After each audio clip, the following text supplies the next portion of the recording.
आज हम आपको बताएंगे कि सांप के जहर से ही सांप का दवा कैसे बनाया जाता है और दुनिया की सबसे महंगी धूल कौन सी है जिसकी कीमत करोड़ों रुपए में है और किन तीन देशों के पास इसका स्टॉक है। और आप जानोगे कि असली मोती और खेती की गई मोती में कितना अंतर होता है और ये कैसे बनते हैं और दुनिया की सबसे ठंडी जगह कौन सी है जहां आंसू तक जम जाते हैं। और लास्ट में आप जानोगे कि बकरियां चट्टानों पर बिना किसी सहारे कैसे चलते हैं। तो वीडियो बहुत ज्यादा इंटरेस्टिंग होने वाला है। अगर आपको वीडियो पसंद आती है तो वीडियो को लाइक करें। तो चलिए वीडियो शुरू करते हैं बिना किसी देरी के। नंबर 1, आखिर कैसी बनती है सांप के जहर से दवा और आखिर इसका इस्तेमाल कहाँ होता है। यह अपने आप में ही एक हैरान कर देने वाली बात है कि जो सांप का जहर इंसान की जान लेता है उसी से ही सांप के कांटे की दवा बनाई जाती है। और बता दे कि सभी सांप जहरीले नहीं होते। सांप की लगभग 3500 प्रजातियां हैं जिनमें से लगभग 600 प्रजातियां ही जहरीली होती है। वही सांप के काटे जाने का इलाज करने के लिए सांप के जहर से ही दवा का निर्माण किया जाता है। WHO के अनुसार विश्व भर में हर साल 80,000 से लेकर 2 लाख लोग सांप के काटने से मरते हैं। सबसे ज्यादा जोखिम में खेतों में काम करने वाले लोग और बच्चे होते हैं।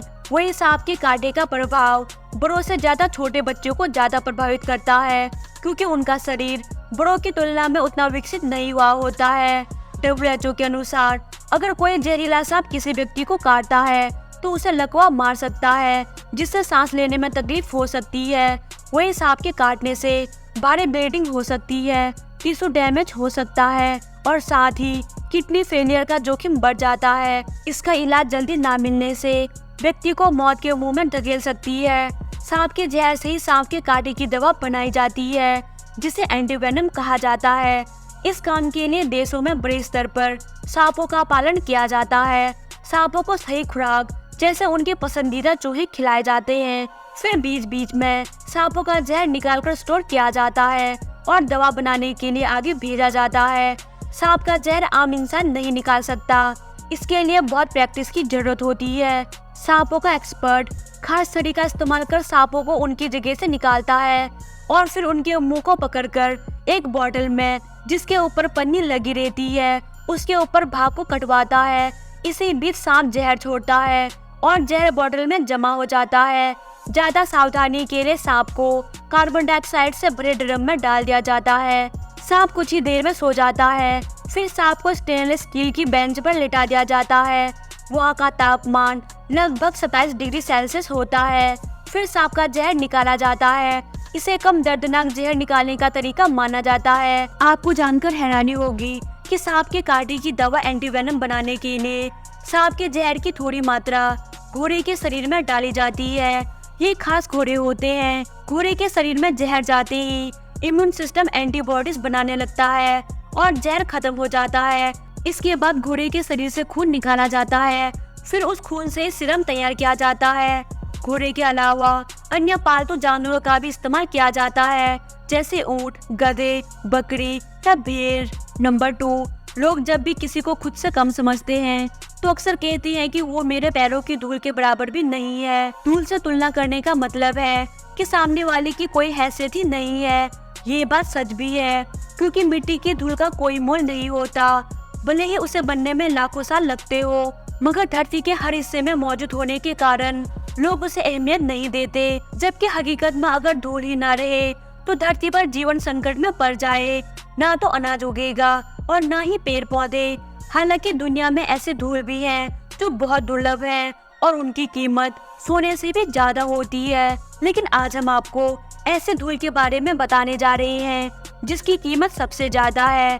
दुनिया की सबसे महंगी धूल धरती पर नहीं है बल्कि ये चंद्रमा पर है। जी हाँ, चंद्रमा की धूल की एक चुटकी की नीलामी न्यूयॉर्क के बोनहांस में हुई थी जहाँ इसे करीब 4 करोड़ रुपए से ज्यादा में बिकी थी।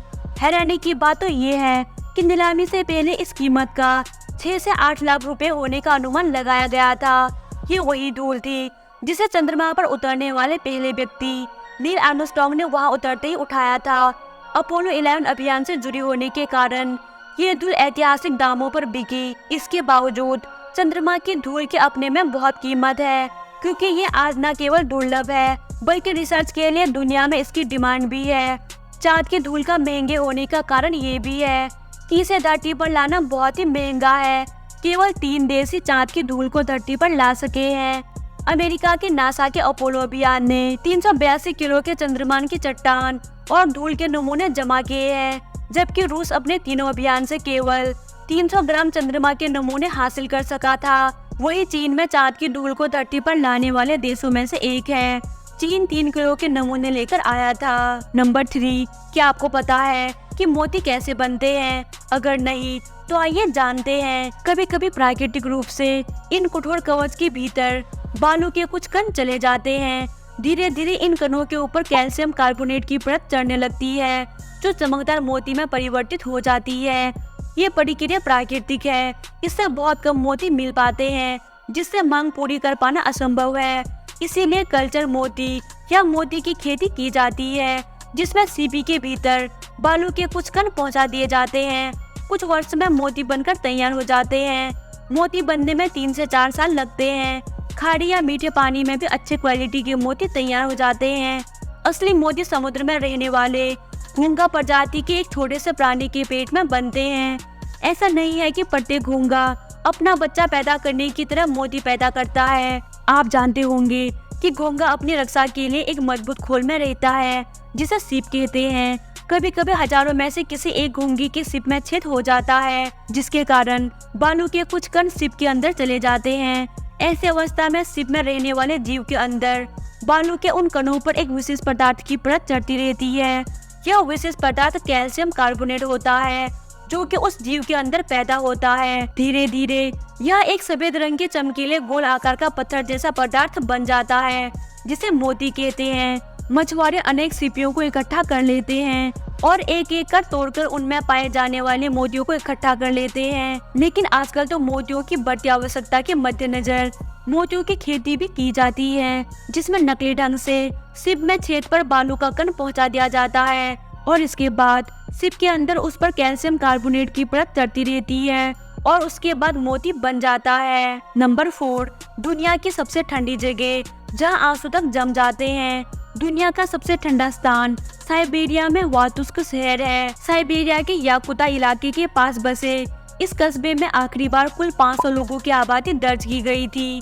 सर्दियों में 21 घंटे से भी ज्यादा समय तक रात जैसे अंधेरे गहरे में डूबा रहता है। साल 1920 के आसपास रेनडियर चराने वाले एक बड़ा झुंड गर्म पानी के स्रोतों की तलाश में यहाँ आए और यहीं बस गए। इसके बाद से ही ओमाइकॉन पर चर्चा शुरू हुई, क्योंकि लोग समझना चाहते थे कि इतनी ठंड में लोग कैसे रहते हैं। रेनडियर यहाँ के लोगों के खाने और जीवन जीने का जरिया है। गर्मियों में यहाँ का तापमान -10 डिग्री या इससे भी कम रहता है, जबकि सर्दियों में -60 तक चला जाता है। कई बार तापमान इससे भी कम होकर 80 तक पहुँच जाता है। ये वो समय है जब आप हीटर वाले घर से बाहर निकलते हैं तो आंखों की पलकें जम जाएंगी। यहाँ तक कि ठंड के कारण आंखों से निकलने वाले आंसू भी जम जाते हैं। लेकिन खास बात ये है कि ठंड में भी यहाँ जीवन चलता रहता है। यहाँ तक कि स्कूल भी तभी बंद होता है जब तापमान -50 डिग्री से नीचे गिरने लगता है। यहाँ साल भर ही तापमान माइनस में रहता है, इसीलिए यहाँ फसलें और अनाज उगाने का कोई स्कोप नहीं होता। लोग मीट बेस्ड खाना खाते हैं, जिसमें रेनडियर का मांस मुख्य है। इसके अलावा फ्रोजन मांस की वैरायटी मिलती है, जिसमें मछली से लेकर कबूतर और यहाँ तक कि घोड़ा भी मिल जाएगा। यहाँ के लोग वो सारी चीजें खाते हैं जो गर्मी देकर जिंदा रहने में उनकी मदद कर सके। ये चीजें हमेशा आग पर पकाकर नहीं खाई जाती, उसमें काफी ऊर्जा और समय लगता है, तो लोग ठंडा खाना ही खा लेते हैं। बाजार में आइसक्रीम के लिए तक फ्रिज की जरूरत नहीं होती। लोग दुकान में खुले में आइसक्रीम और मांस मछली रखते हैं, जो महीनों फ्रोजन की तरह ताजा रहती है। कमाने का यहाँ कोई भी जरिया नहीं है, सिवाय इसके कि यहाँ के लोग आइस फिशरमैन का काम करते हैं। इसके पास ही लीना नदी है, जहाँ वे बर्फ से मछलियाँ पकड़ते हैं और या तो उसको शहर में जाकर बेचते हैं। इसके अलावा रेनडियर और घोड़े का मांस भी बेचते हैं। मॉस्को से लगभग 4 दिन का सफर करके यहाँ तक पहुँचने के लिए सड़कें एकदम बढ़िया है। इनके सड़क का भी एक अलग ही इतिहास है। इन्हें रोड ऑफ बोन्स कहते हैं। तानाशाह स्टालिन ने अपने विरोधियों को सीधे सीधे मौत की सजा देने के बजाय साइबेरिया के सड़कें बनाने का काम दे दिया। ठंड में मेहनत करते हुए बहुत से लोगों की मौत हार्ट अटैक से हो गई थी। नंबर 5, पहाड़ी बकरियां, जिन्हें माउंटेन गोट्स भी कहा जाता है। इनके नाम में इसकी खासियत छिपी हुई है। वो बकरियां जो खड़ी चट्टानों पर चढ़ने का हुनर रखती है। केवल कुछ प्रजातियों की बकरियों के पास खड़ी पहाड़ी ढलानों और दरारों पर दौड़ने की क्षमता होती है, जैसे कि इबेक्स और चामोएस। इनका अधिकांश समय रहना, खाना, खेलना और चट्टानी घाटियों पर समय बिताना होता है। वे अपने शिकारियों को ऊंची जमीन से देखते हैं और वे सतर्क रहते हैं। वे भालू, भेड़िया और उनके जैसे बहुत से शिकारियों से बचने के लिए फुर्तीला होने के लिए पहाड़ों पर चढ़ना पड़ता है। उन्हें तेज और संतुलन होना पड़ता है, क्योंकि यदि वे अपना संतुलन खो देते हैं तो वे फिसल जाएंगे और उनकी मौत हो जाएगी। इनके पैर के खुर इनकी कई तरह से मदद करते हैं। इनके खुर चट्टानों में इस तरह टिक जाते हैं जिनसे उनके शरीर का वजन बैलेंस रहता है। खुर पैरों के भीतर ऊतकों और हड्डियों की रक्षा करते हैं। ये केराटिन से बने होते हैं। ये एक प्रोटीन है जिससे नाखून, बाल और सींग बनते हैं। लेकिन ये गोल्डन ईगल और इसी तरह के पक्षियों जैसे बड़े पंखों वाले शिकारी से नहीं बच पाते। वो इनको चट्टानों से खींचकर चट्टानों से नीचे फेंक देते हैं और इनका शिकार कर लेते हैं। पैरों की तुलना में खुर वाले जानवर बहुत संतुलित होते हैं। यही खासियत इसे रेयर बनाती है। आपको बता दें कि अल्पाइन आइबेक्स जंगली बकरी की एक प्रजाति है जो यूरोपीय आल्प्स के पहाड़ियों में रहती है।